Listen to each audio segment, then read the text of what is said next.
Welcome to Luca is a Billionaire, where the only thing I invest in is your answers.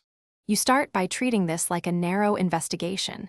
Get full legal name, date of birth, and any nicknames immediately. Ask for recent photos and social media handles so you can match online traces. Log last known address, phone numbers, workplace, and vehicle details.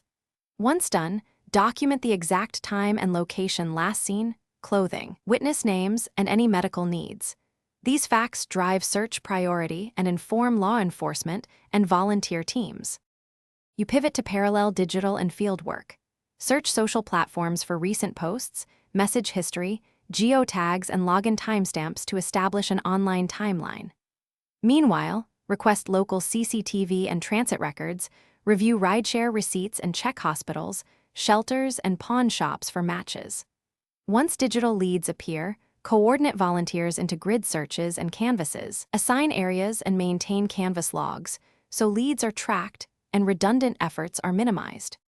You finish by verifying any potential matches with biometric checks or at least 2 independent sources before making major decisions, and inform next of kin promptly.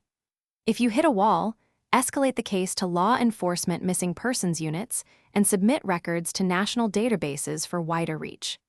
If things go wrong, reprocess the data set, broaden the search radius and timeline, re-interview witnesses, and re-examine digital metadata.